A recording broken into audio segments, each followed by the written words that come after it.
Welcome to the Rumi Forum. Luncheon series today, we have Alan Keiswetter with us. He is a scholar at the Middle East Institute and a former Deputy Assistant Secretary of State for Near East Affairs. And he has just returned from a trip to the Arab Peninsula. He will share his insights into the forthcoming Iraqi elections, U.S. policy toward Iran, and the Gulf perception of Obama's first year in office. I would also like to say that Mr. Keiswetter has taught courses on global security, Islam, and the Middle East at the National Defense Intelligence College, the National War College, and the University of Maryland.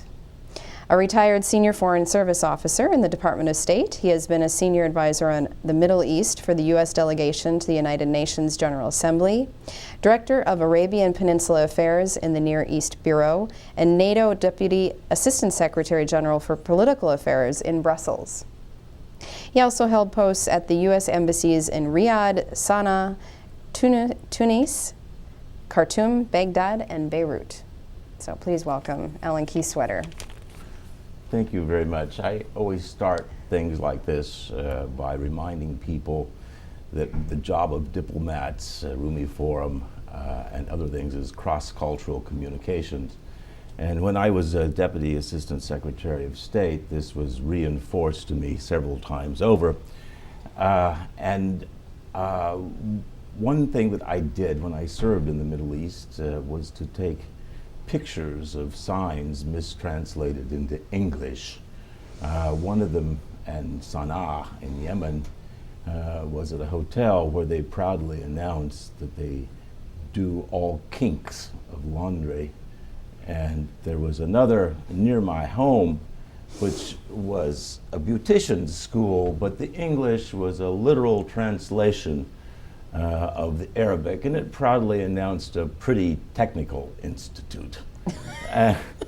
My favorite, however, was in Sanaa, which is in the north of Yemen, and there was obviously an English language trained physiotherapist, but physiotherapist is a very long word, so he had hyphenated it. I presumed it was a man. It proudly said physio, the rapist. Anyway, what goes in one side doesn't always come out the same on the other side. This point, I think, is made by these observations. Today, I would like to talk about three things. A little bit about the trip. I have yearly made a trip to the Middle East, and sometimes more often, and I'd like to contrast this year with last year. And secondly, I'd like to talk about Iraq, because the elections are happening there on Sunday, on March 7. And thirdly, I'd like to talk a little bit about Iran, because I think this is probably the most important issue in the Gulf area at this time. Start with general observations. When I was there a year ago, and I visited all the Gulf countries a year ago and attended two major conferences, there was a great sense of relief that change was coming. Obviously a great sense of disillusionment with the Bush administration and many of its policies. And the underlying word was hope for change. Great expectations of the president. There was even a cartoon that showed President Obama not 10 feet tall, but like a statue at Easter Island. The expectations were so tall or so large. This year you go back and there's not disillusionment, but there's a sense of realism to some extent. And now, a year later, there's great appreciation, gratitude at the administration's outreach to the Muslim world. One of the conferences that I attended was the U.S. Islamic Forum in Doha. About 300 people. The Secretary of State came and made a major address. Richard Holbrooke came and made a major address. We also had Senator Kerry. It was an attempt, in fact, to restate in strong terms the interest of the Obama administration in developing relations with the Muslim world. There was a video interview with the president where he announced the appointment of a new envoy to the Organization of Islamic Conference. That being said, the dominant issue of the conference was the Middle East peace process and what would be done. In this regard, I participated in a small group called the Workshop on Religion and Diplomacy, a rather illustrious group that was chaired by Bishop Chain here of the Episcopal Diocese here in Washington. It included Cardinal McCarrick, also of Washington, but also an Ayatollah, 3 imams, a cultural anthropologist, a Sufi guru from India, and me. I was there as the diplomat. We didn't have a great deal of difficulty coming to common views on things, but the relevance of all this is that we chose our moment to have Cardinal McCarrick ask a question of the Secretary of State, and the question was, what more can be done for the people in Gaza? In other words, we thought that there should be a moral imperative involved here.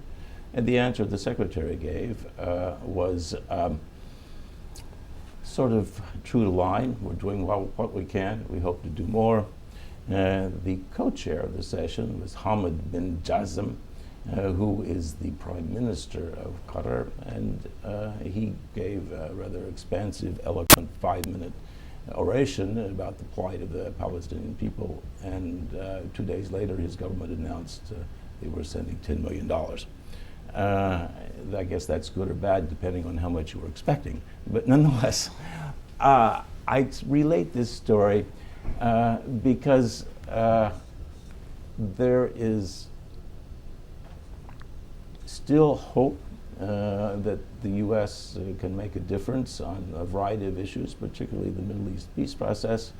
But there's also an increasing recognition that what Henry Kissinger used to call the external realities or the objective circumstances may not be the most opportune time for doing so. And maybe the best that can happen at this point is that President Obama can keep trying until the circumstances are more ripe for fruition.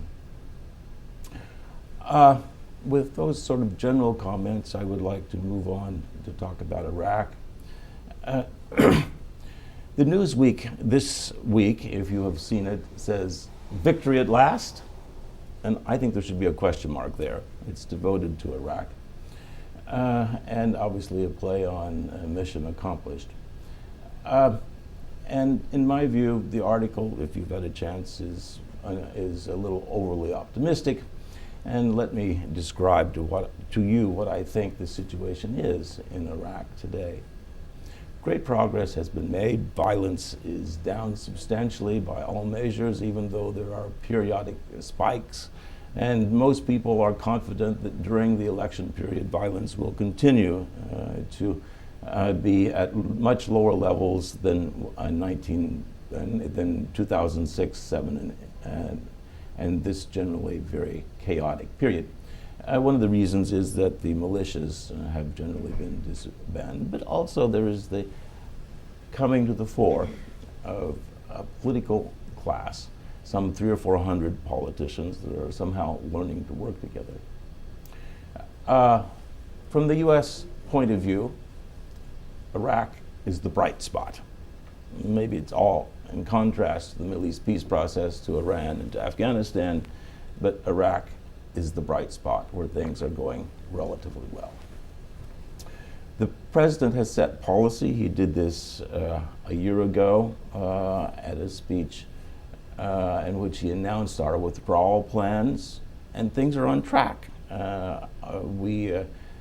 Despite the fact the election was postponed for a couple of months, we now have less than 100,000 troops in Iraq, and there's every reason to believe that by August we will be down to the 50,000 or less that the president has mandated, and all combat forces will be out of the country.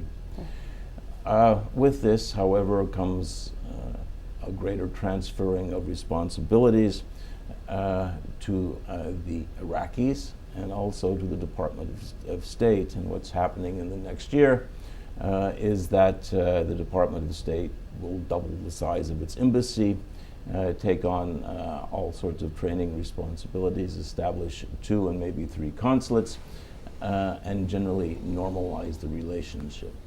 What happens on the Iraqi side is a little more difficult, I think, to project, but we can sort of give you some of the parameters. One is the elections. So far, the elections have gone relatively smoothly, but they have certain peculiarities about them. First of all, it's a new system. The previous elections in 2005 were done in what was called one whole district and with closed lists, meaning that it was proportional representation, and parties nominated a list of candidates, and then they went down the list from the top according to the proportion of vote that they got nationally. Well, this time it's open lists and districts. The districts are provinces, and there is a list of candidates, but they have to be elected locally. What's happened here is a great focus on local issues, a great focus on personalities, and a great focus on party maneuvering. And so you would think at a time like this that there would be major issues such as what's the future of Kirkuk, the disputed territories, the hydrocarbon law, the constitutional reforms, federalism, you can go on down the list. But these are not the significant issues. There is one sort of issue that has risen to the top, and it is a product of Ahmed Chalabi. Ahmed Chalabi, as you may know, was a favorite of the Bush administration in the early years, a man with whom I met weekly when I was Deputy Assistant Secretary of State. Well, he heads something called the Justice and Accountability Commission, which is also called the De-Ba'athification Commission, and his group basically disqualified 500 of the candidates out of approximately 3,600, and now this has been whittled down to only about 150 who have actually been prohibited from running. But this was an issue in which this was an attempt by Ahmed, by Chalabi, to establish a wedge issue, which would be de-Ba'athification, and it's not clear this has happened. Polls in Iraq are questionable as to their accuracy and just for their techniques in general. But a poll done for Prime Minister Maliki and his party, the State of Law Party, shows that Maliki's party may get 30%, that the second largest party, which is led by a man named Iyad Alawi, who is a secularist party with Shia connections and Sunni connections both, maybe get 22%.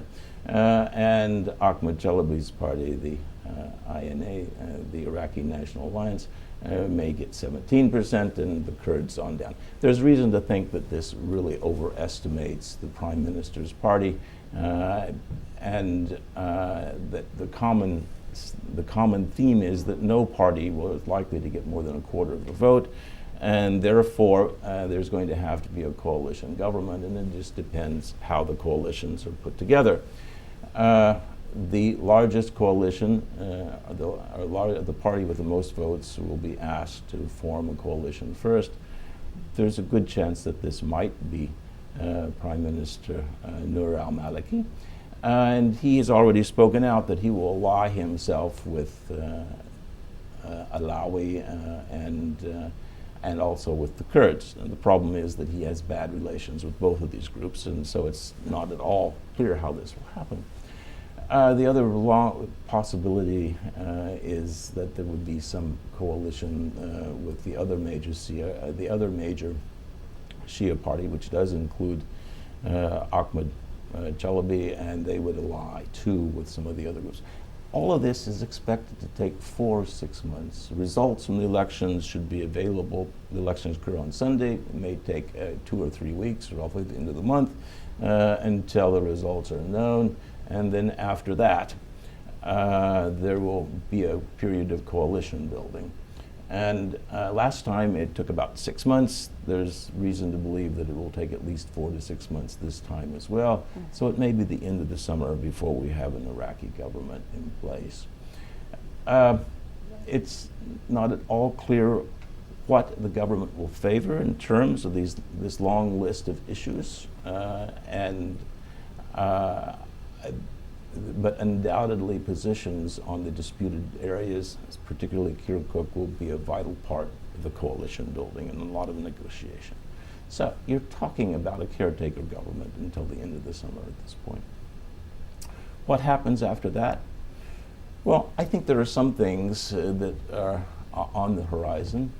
One is, I don't think that the United States is going to withdraw all of the troops, the 100,000 that we have left in Iraq by the end of 2011, which is provided for in the Status of Forces Agreement or the withdrawal agreement. Why? Because we're going to have to retain troops there for training.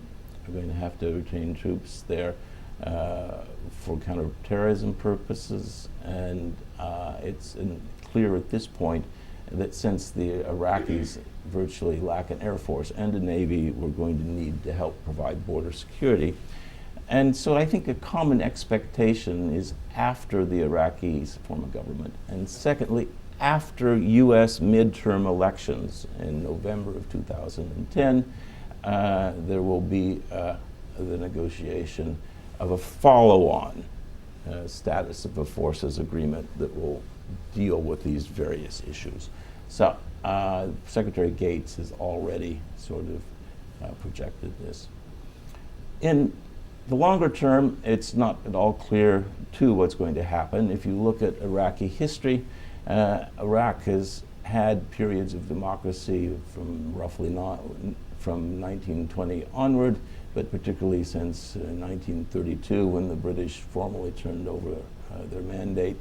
And the democratic periods have been characterized by chaotic parliamentary politics, by strong men coming to the fore in one way or another. The British actually had to go back and step in 1941 when a group of military officers sympathetic to the German Nazis took over, and the British cleared them out in about 3 days. So bottom line here is we may have a new culture, but it's not at all clear how they're going to solve the problems, and that it will probably remain an emerging democracy for some time. This takes a long time. I spent some time with some Iraqi friends while I was in Kuwait, and one of them said that this was going to be the defining year for Iraq. And I said, what I want to know is this going to be the last defining year for Iraq? And he smiled and said, well, he didn't think so. There will be a few more yet. So this is a story still unfolding. I'd like to move on to Iran. And here I think we are at a juncture. In many ways, policy has been set, but when policy was set, it was also built in with a decision tree. Basically, policy, as the administration has put it, it was been one of engagement with Iran, and then on the other hand, pressure if engagement didn't work. Well, the president said that he would reevaluate policy at the end of the year. That is the end of 2009. Basically, this was a rolling engagement, and it was quite clear by the end of 2009 that there was not much results, if any, positive results in regard to engagement with Iran. And so since then, there has been putting in place various instruments of pressure. Another question I had was, is this going to be this is at a conference I attended, is this going to be the era of realpolitik? Well, I'm not sure that it's an era of realpolitik, but it does mean that the president is going to face some choices about the harder instruments of power. What's happening? Well, in the 2 weeks that I was in the Middle East, there was basically a phalanx of administration officials. There was Secretary of State Clinton, there was the Deputy Secretary of Treasury, there was the Chairman of the Joint Chiefs of Staff, Admiral Mullen, there was Under-Secretary of State Burns, and there were other lesser lights from the national security establishment. I shouldn't leave out the National Security Advisor. All these people within the period of 2 weeks were visiting one part or another of this Middle East region. And while they had a lot of things to talk about, Iran was sort of at the top of the list. What I think is happening, I think that we, the United States, are attempting to put together a containment strategy. There is an article in the new Foreign Affairs written by Lindsay and Ray Takia, who is in essence modeled after the famous Mr. X article that launched containment of the Soviet Union, and many of the arguments are much the same, but adaptations to Iran. I think there will be, first of all, sanctions. It seems inevitable that there will be greater unilateral sanctions in the United States. Bills passed by voice votes in both the House and the Senate, and they're now in reconciliation. Now, the only reason that they haven't gone further is because the administration has two problems with it. One, it fears it'll interfere with coming up with multilateral sanctions, and two, many of the sanctions are not easily enforceable, and maybe not enforceable at all because the limits are too low. Basically, these sanctions will do two things. One of them is that they will try to embargo refined fuels, the shipment of refined fuels to Iran. And secondly, it will prohibit firms, foreign firms, who do business with Iran in the so-called crucial sectors, those national security sectors, oil, military, the Revolutionary Guard, communications, so on and so forth. They would be prohibited from doing business in the United States. Frankly, there's some question as to whether these would be workable. You can think, for example, of the Qataris, whose wealth comes from a shared oil field, gas field with the Iranians. You think of Dubai, whose livelihood to a large extent is dependent on trade with the Iranians. There are lots of things here to suggest that such sanctions would be extremely difficult to enforce. A second part of this will be military, and there have been hints at this in the past. The Secretary of State Clinton last summer spoke of a nuclear umbrella over the Gulf. This time around, and in some other statements, officials have talked about a defense umbrella over the Gulf. But this undoubtedly be something that would be negotiated individually with the countries, and that currently U.S. defense of the Gulf is organized around what might be called a hub and spoke arrangement. That is, individual ties of countries. The United States is the hub for coordination, and I think that that probably would be the way it would be organized, with all sorts of special niches carved out as need be. But this is a little bit down the pike because we haven't quite reached that yet. The third thing that I would like to say is, and this is not necessarily part of the administration's plan, but this is the sort of longer term approach. The question is, will the administration sort of give up the idea of or shift from current respect for the regime in Iran to a question of regime change? Basically, a brief history. The outreach originally by the new administration was an offer to trade recognition for the Islamic nature of the Islamic Republic of Iran in return for negotiations. Well, at this point, the Iranians don't want it, and the the Obama administration doesn't want to give it. The premise is sort of wiped out. But could this lead to a policy of regime change? My guess is no, because I think Obama will want to make clear that we will want to negotiate with the Iranians.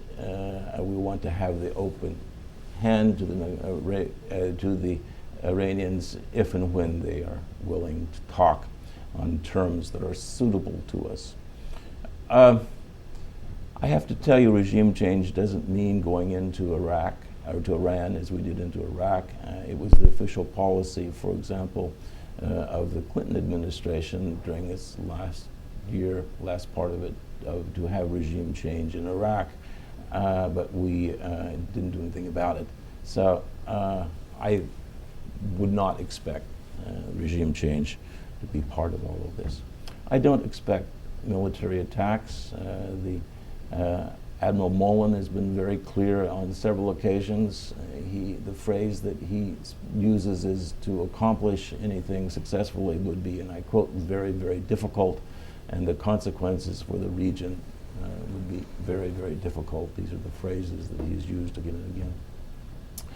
The part that I mentioned earlier that is not part of policy, but I think reflects several sentiments in the region, is the idea of maybe setting up something modeled on the Conference on Security and Cooperation in Europe, a CSCE, a regional organization that maybe won't produce anything for 20 or 30 years. It didn't in Europe, but could open new doors. For example, the foreign minister of Bahrain has made such proposals on a couple of occasions. Right now, I think it's pretty clear that the Iranians probably would say no, but I think that there's a long-term need to put in place something like that. So with those comments, I'll be glad to take questions. Okay, all right. So we will open it up for questions. Yes, sir. Ken Yates with Jefferson Waterman. Recently I had an opportunity to help a member of parliament from Iraq on a visit here in the U.S. He's the leader of the Ahrar Party, which is a liberal party in... The which party? Ahrar, Ahrar. A-H-R-A-R, yeah.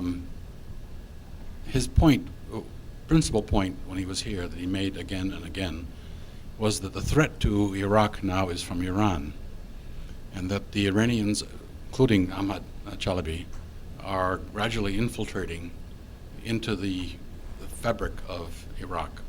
He pointed out, for example, that most of the products on store shelves in Iraq were from Iran and nowhere else. They have set a commanding lead on the commercial side. They have a commanding lead, according to him, on the political side.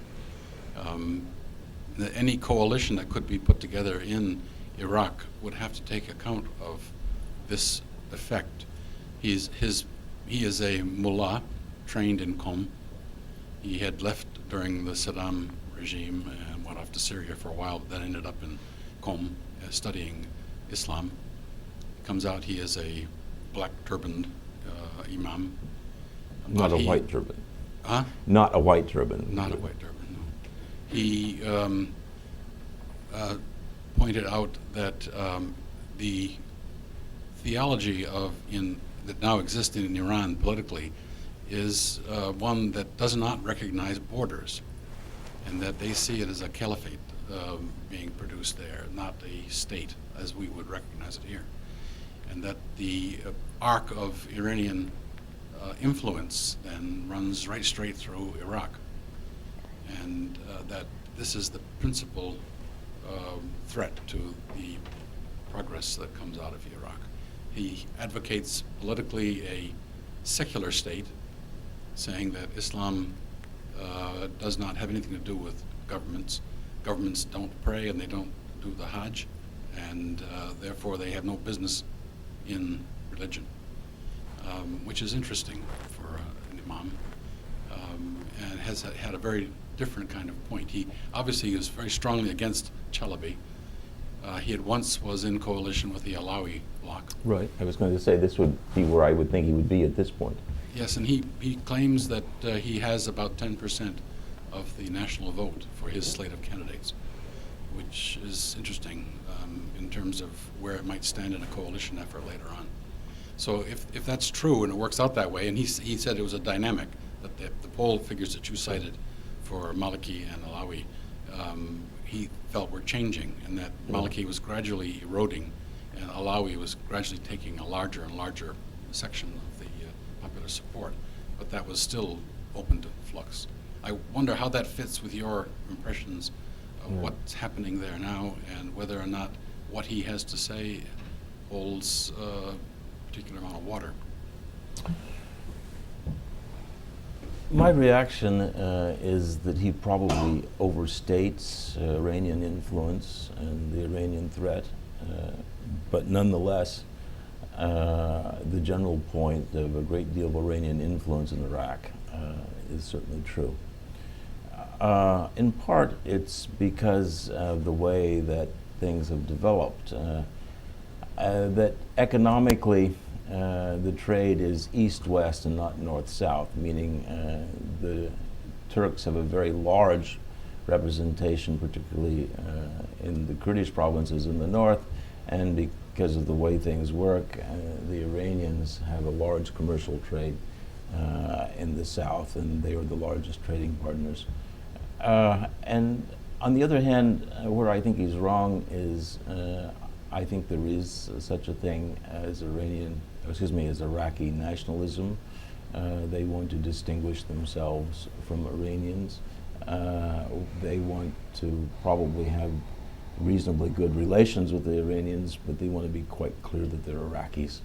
And this even applies in the religious sphere, where Ayatollah Ali Sistani has views not too much unlike the ones that you cited from your friend, probably not as secularist as that, but nonetheless he wants to separate religion, or at least Islam, from state functions. He's a quietist, as it's called. So overall, I would think that people of his view would be one that would be at home in coalition with Alawi and others. Don't know. We'll have to see. Alawi didn't do very well in previous elections, so if he does do this well, it will be a bit of a surprise. He would agree with you on the idea of Iraqi nationalism, but I think he had one other caveat, and that was, he said that Iraqis themselves see themselves as Arabs. True. And Iranians do not, of course, Right. Arabs. And that this is a heavy, distinct line between the two cultures that cannot be bridged, and that they cannot abide. They see themselves as proud of their Arab heritage, and that cannot be sullied by the connection. Yeah, the part that I was trying to take from what your friend said is that I think this poses a constraint on Iranian influence in Iraq. So. I actually had two questions, but so this is Ermal Hida. I had two questions. Maybe I Sure. can state the first and get back to the second if there's not enough questions. The first would be about the feasibility of imposing sanctions on Iran, not just on a local perspective. So, of course, Turkey has a burgeoning trade with Iran right now, and other Middle Eastern countries, as you said, their trade with Iran is increasing. Not necessarily to the point that they are dependent on that, but to the point that there are certain interest and business groups that would try to fight that. The second issue is that might well leave a vacuum of investment that would be readily filled by, say, China or the Soviet Union. And China has been shopping around for oil and gas fields from Kazakhstan all the way to sub-Saharan Africa. So is that of any concern, or is that taken into account as regards the feasibility of the imposition of sanctions on Iran? Now, is that your first question, or is there a separate first question? That's the first question. Oh, I see. Okay. All right. The second question would be, if you have time to get to that later. Some time ago, I read Rory Stewart's book, The Prince of the Marshes, and it was a fascinating book. It is. It also left me in a deep state of depression about the state of the affairs in Iraq. So my question would be, where does Iraq stand right now? And I ask in regard to what? In regard of the civilian transition of power. The civilian transition of who's distributing the funds, both at a central and at a local level. Because in a country with not so strong democratic institutions, what you call local democracy might well fall into the lines of old patronage. Okay. So where does Iraq stand in that non-military power transition? Thank you. Well, your first question is right on the mark, because the Secretary of State has again and again and again said the sanctions have to be multilateral. She's also made clear that there will be increased unilateral sanctions on the U.S. part, but without multilateral sanctions, the sort of pushing and pulling will just provide advantage to the Russians or to the Chinese, to others that don't cooperate. Therefore, she has spent a lot of effort, and the President and the administration have spent a lot of effort in bringing along the Russians, and with reasonable success here. They have announced that they are entertaining the idea of sanctions. The Chinese have been the ones who have dragged their feet and continue to do so. The Secretary of State said her address in Doha when I was there that about the Chinese that, quote, the weight is shifting, unquote, whatever that may mean. And the news over the weekend says that in New York a resolution is being drafted and could be ready as soon as a week from now, but people think it'll probably be longer, more like a month from now. So the question is, what comes out of all this? Will it be effective? And I think the answer to that is a great big question mark. The administration favors targeted sanctions, particularly against the Revolutionary Guard. Those make sense. But to what extent we will be able to actually enforce the sanctions so that there is some effect on Iranian nuclear policy, I think is very slight. I think that it may happen. I didn't quite complete the containment policy description, because like the policy of George Kennan in containment, the purpose was to provide time for the regime in Russia and the Soviet Union to evolve, in fact, disintegrate. One of the purposes of a containment policy here would be to provide a chance for alternatives to the theocratic regime there now to gain force. So the second question is about the role of the military in Iraq.